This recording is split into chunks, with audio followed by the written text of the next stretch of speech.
Hi, my name is Colleen Roberts, and today I'll be speaking to you on the topic of decision making on the case Harry Smart. This is Harry Smart.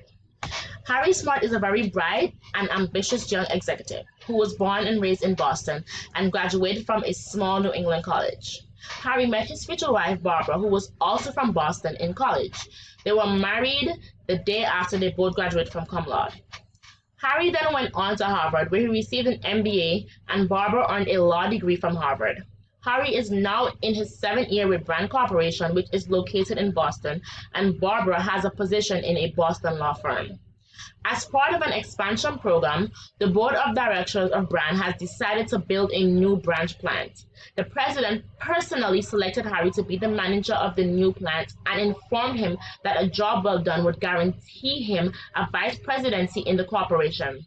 Harry was appointed chairperson with final decision making privileges of an ad hoc committee to determine the location of the new plant. At the initial meeting, Harry explained the ideal requirements for the new plant.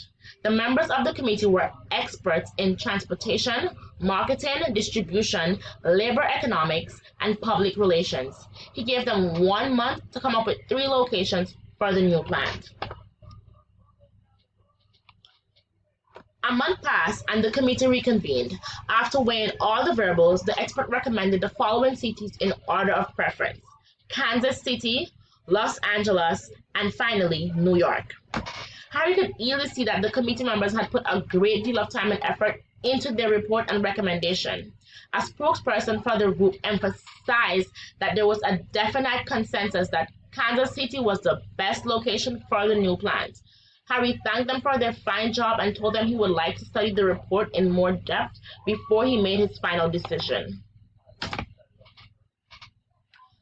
After dinner that evening, he asked his wife, "Honey, how would you like to move to Kansas City?" Her answer was quick and sharp. "Heavens, no," she said. "I've lived in the East all my life and I'm not about to move out into the hinterlands.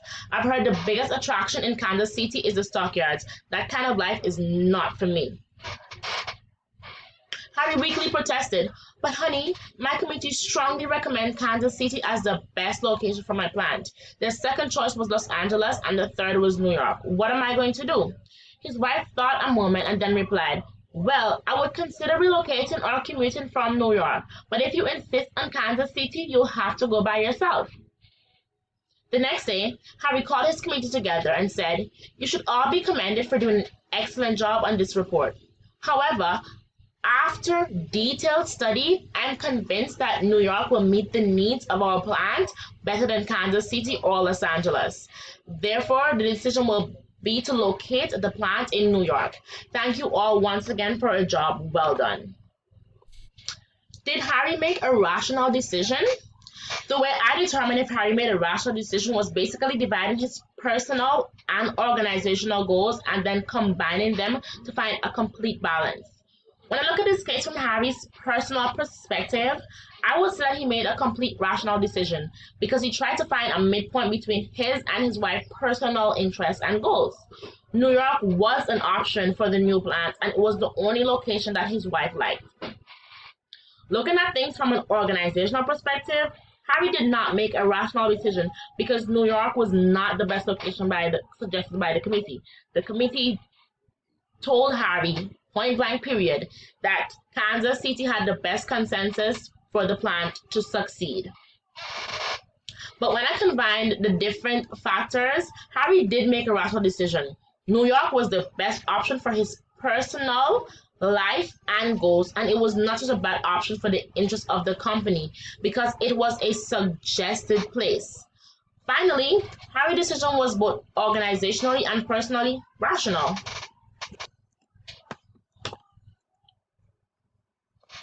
What model of behavior decision making does this case support? When I looked at the decision making models, there were 2 models: the rational model and the bounded rationality.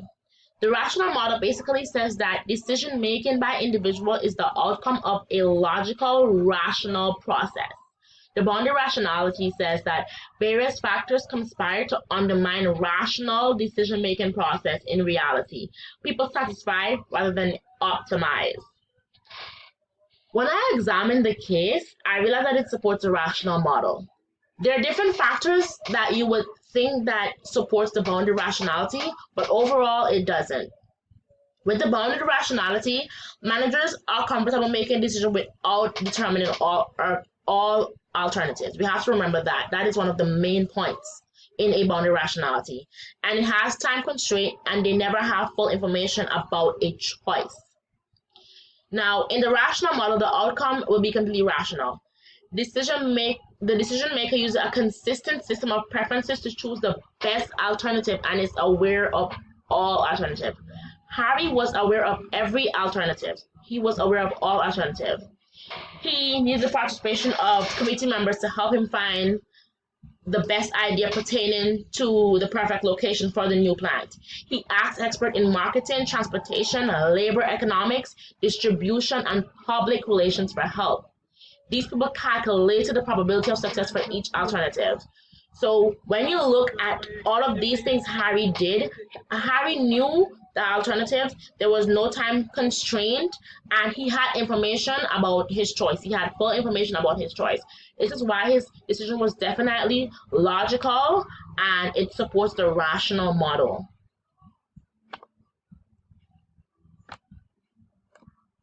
And finally, what decision techniques could be used by the committee to select the new plant site?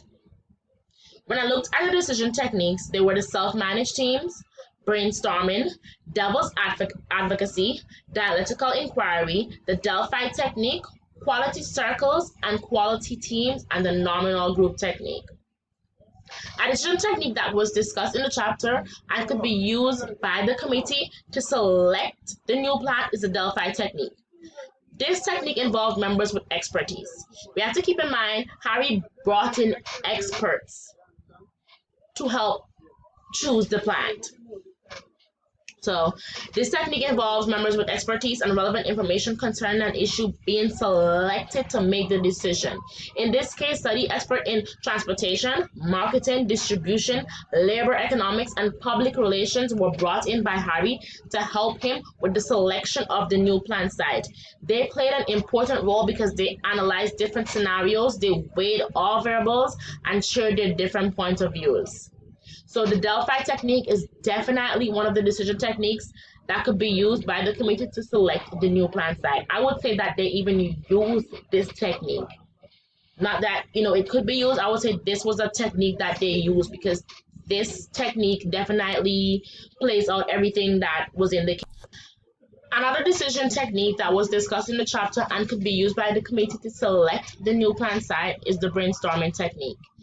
This technique is used to encourage creative thinking in groups. Because this is a creativity technique, it could help the committee have a visual idea about the possible locations for the new plant site. They could use the behavior of the market at different locations and analyze the reaction of customers with competitors already established at those various locations that were chosen. Overall, I would say that this case was a very rational case. There wasn't anything that wasn't rational about this case, I would say. He did, speak to his wife because you cannot make a decision and leave out other aspects of your life. Harry thought about his wife, he thought about work, he considered every different aspect, he knew every alternative, he knew about every choice, he knew everything there was to know about his new plant. He knew that the best location was Kansas, but he still had to consider his personal life. So his decision was rational overall because he knew about everything. Yes, New York wasn't the best option, but it still was one of the best 3 options. He asked the committee to choose the best 3 cities for a reason. And New York was one of the options. It wasn't the number 1 option, but it was an option. That's why I would say his decision was logical because he thought into this, I feel like he thought very deep into this. So overall, I would say his decision was very logical. It was a rational decision, and this was a rational case. So once again, my name is Colleen Roberts, and thank you for being my case study on the topic decision making.